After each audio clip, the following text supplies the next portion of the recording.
शुक्लाम्बरधरं विष्णुं शशिवर्णं चतुर्भुजं प्रसन्नवदनं ध्यायेत् सर्वविघ्नोपशान्तये यस्तद्विरदवक्त्राद्याः पारिषद्या परषदं विघ्नं निघ्नन्ति सततं विश्वक्सेनं तमाश्रये.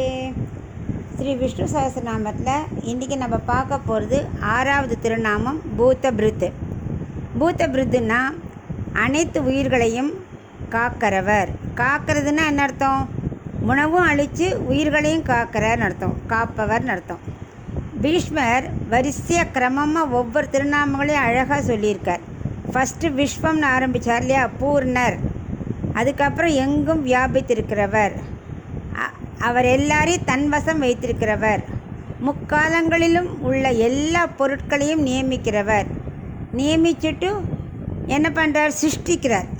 சிருஷ்டிச்சப்புறம் எல்லாத்தையும் அவரே தரிக்கிறார். தரிக்கிறார்னா காத்து உணவளிக்கிறார். எல்லாமே அவர் தான். அதான் பூதபிருத்து. பூதபிருத்துன்னா அனைத்து உயிர்களையும் காப்பவர் அப்படின்னு அர்த்தம். ஆனால் சிருஷ்டிக்கிறாரே, அப்புறம் ஒரு நாள் எங்களுக்கெல்லாம் அழிவு இருக்கிற மாதிரி அவரும் அழிஞ்சிடுவாரோ அப்படிங்கிற பயம் தேவையே இல்லை. ஏன்னா தாத்பரிய சந்திரிகாவில் சொல்லியிருக்காரே, அவ்விய ஈஸ்வரக, அவர் அழிவில்லாத ஈஸ்வரன், என்றும் நிலையாக இருப்பவர் அப்படின்னு சொல்லியிருக்கார். ஸோ எல்லா உயிரிலும் காப்பவரே அவர் தான். அப்படிங்கிறதுனால இப்போ நம்ம பூதபிருத்துங்கிற நாமத்தோட அர்த்தத்துக்குள்ள ஒரு சின்ன கதையை பார்க்கலாம். ஸ்ரீரங்கத்தில் ராமானுஜர் இருக்கும்போது அங்கே ஒரு ஸ்ரீ வைஷ்ணவர் ஒருத்தர் இருந்தார். அவர் ரொம்ப ஏழை. அவருக்கு 16 குழந்தைகள், அப்புறம் ஒரு மனைவி, எல்லாரும் ரொம்ப கஷ்டத்தில் இருப்பாள். அதுக்கு அவர் என்ன பண்ணார்? இந்த ஏழை பிராமணர் கரெக்டாக பிரசாதம் விநியோகிக்கும் போது வந்துடுவார். வந்து எல்லாருக்கும் ஒன்று கொடுப்பார். இவர் இன்னும் கேட்பார். ஏன்னா 16 குழந்தைகள் ஆச்சே, இன்னும் வேணும் கேட்பார். அவள் இதனால் சண்டை வந்துட்டே இருந்தது. அவள் ராமானுஜர்கிட்ட போய் முறையிட்டா, இவர் ரொம்ப இந்த ஏழை வைஷ்ணவர் ரொம்ப வேணும் கேட்குறார், ஆனால் ஒரு கைங்கரியம் பண்ணுறதில்ல அப்படிங்கிறார். அப்போ ராமானுஜர் இவர்கிட்ட வந்து சொல்லி, ஏன் இந்த பிரச்சனை உண்டாக்குறேன்? நீங்கள் ஏதாவது ஒரு கைங்கரியம் பண்ணுங்க, வேத பாராயணம் சொல்லுங்களேன், அப்புறம் பிரசாதத்தை வாங்கின்னு போகலாமே.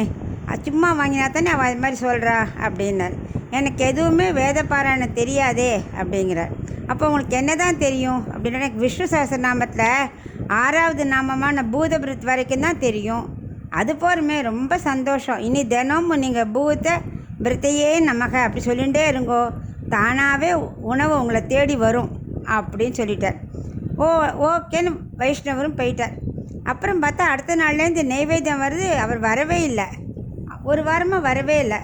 ஆனால் ஒரே ஒரு பாத்திரம் மட்டும் நைவேத்தியத்துக்கு வச்சது காணா போயிட்டே இருக்குது. என்னடான்னு அவளுக்கு புரியல. மறுபடியும் ராமானுஜர் போய் முறையிட்டா. அப்போ ராமானுஜர் என்ன பண்ணால் தன்னோட சீடர்களான கூரத்தாழ்வா முதலியாண்டார் அனுப்பிச்சு, எங்கே இருக்கார் அந்த வைஷ்ணவர் பார்த்துன்னு வாங்கோ அப்படிங்கிறார். பார்த்தா அந்த வைஷ்ணவர் உத்தமர் சன்னதின்னு ஸ்ரீரங்க பக்கத்தில் திருக்கரம்பனூரில் இருக்குது. அங்கே அவர் ஜாலியாக நன்னா வாழ்ந்துட்டுருக்கார். நல்ல புஷ்டியாகிட்டார். குழந்தையெல்லாம் நன்னா வளர்ந்துருத்தோம். ரொம்ப ஆரோக்கியமாக இருந்தா. உடனே போய் கேட்டா, என்ன பிராமணரே எப்படி இருக்கேள் அப்படின்னோடனே, எனக்கு என்ன, தினம் அழகிய மணவாள ராமானுஜதாசன் ஒருத்தர் பிரசாதத்தை டெய்லி கொண்டு வர, நான் திருப்தியாக நாங்கள் எல்லோரும் சாப்பிட்டுட்டு ஜோராக இருக்கோம் அப்படிங்கிறார். அவளுக்கு ஒன்றுமே புரியல. ஓ அப்படியா, ஓகே வாங்க, நம்ம ராமானுஜர் எதுக்கும் ஒரு தடவை பார்த்துடலாம் அப்படின்னு அவள் கூட்டின்னு வரா. ராமானுஜர்கிட்ட வந்தோடனே அவர் கேட்குறார், என்ன பண்ணிட்டு இருக்கேன்னா, எனக்கு என்ன, நீங்கள் அனுப்பிச்ச அழகிய மணவாள ராமானுஜதாசன் தானே எனக்கு பிரசாதம் கொண்டு கொடுத்துட்டுருக்காரு, எனக்கு என்ன கவலை, நானும் விடாத பூதபிருதை நமக்கு சொல்லிகிட்டே இருக்கேன், அதனால் எனக்கு ஒரு கவலையும் இல்லை அப்படிங்கிறார். அவருக்கு ஒரே ஆச்சரியம். ஏன்னா அவருக்கு அது மாதிரி ஒரு சிஷ்யரே கிடையாது. ஆகா, நம்ம சாக்ஷாத் ரங்கநாதர் தான் இந்த செயலை பண்ணியிருக்காரு. ஏன்னா நான் சொன்ன வாக்கு பொய்க்கக்கூடாதுங்கிறதுக்காக இப்படி நடந்துக்கிறாருன்னு அவருக்கு ஒரே சந்தோஷம், ஆனந்த கண்ணீர். அதனால் நம்ம என்ன பண்ணணும், பூதபிருதையை நமக்கு சொல்லிகிட்டே இருந்தால் உணவுக்கு பஞ்சமே இருக்காது, எல்லோரும் சௌக்கியமாக இருப்பேன். ஏன்னா பகவானை கண்டிப்பாக காப்பாற்றுவார். இதுக்கு இன்னொன்று இது கூட இருக்கு கதை. கருடன் இருக்கார் இல்லையா, நித்தியசூரி, அவருக்கும் பசின்னு வந்துடுது. வந்தால் அவருக்கு கூட மறந்து போய்டுறது பகவானோட சக்தி. அவர் என்ன பண்ணார், தினம் ஒரு பாம்பை சாப்பிட்ற வழக்கம். அன்றைக்கி சுமுகன்கிற பாம்போட டேர்ன். பார்த்தா அந்த பாம்பு என்ன பண்ணிட்டு நேராக விஷ்ணுவோட காலடியில் போய் சரண்டர் ஆகிடுது. அவர், நீ கட்டில் கடியில் பக்கத்தில் உட்காந்துக்கோ, கட்டில் கால் கிட்டக்க நீ இருந்துக்கோ, நான் பார்த்துக்கிறேன் ஒன்று அப்படின்னு சொல்லிட்டார். கருடன் எல்லா இடமும் தேண்டிட்டு பசியில் இங்கே வந்தார்.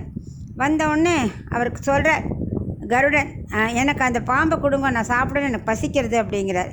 இல்லை, யாரானாலும் சரி சரணடைஞ்சாச்சுன்னா நான் அவளை காப்பாற்ற வேண்டியது என்னோடது. நான் அதெல்லாம் கொடுக்க முடியாது, ஏன்னா சரணடைஞ்சாச்சு அப்படிங்கிறார் பகவான். அப்போ இவருக்கே கொஞ்சம் கர்வம் தலை தூக்கி, பசி வேற வந்து கோவம் வேற வந்துடுது. தினம் பெருமாளான உங்களையும் மகாலட்சுமி தாயார் எல்லாரையும் நான் சுமந்துட்டு போகிறேன், என்னையே இப்படி சொல்கிறேளே அப்படிங்கிறார். உடனே ஓஹோ, அவருக்கு சிரிப்பு. நீர் தாங்கிறதா நினைப்பா அப்படின்னு சொல்லிட்டு தான் கையை வச்சா அவர் ஒரு விரல் கூட அசைக்க முடியல. அப்படியே கர்வம் அடங்கி போச்சு. சர்வேஸ்வரன் தான் எல்லா உயிரையும் தாங்குறார், காக்கிறார், தெரிஞ்சுக்கணும்னு அப்போ தான் புரிஞ்சுட்டார் கருடன். அந்த மாதிரி எல்லா உயிர்களையும் காப்பவர் ஸ்ரீ மகாவிஷ்ணு அப்படிங்கிறத இந்த பூதபிரத்துக்கு அர்த்தம். நம்ம தினம் பூதபிரதே நமகன்னு திருநாமத்தை சொல்லிகிட்டே வரணும். அதான் இந்த திருநாமத்தோட பொருள்.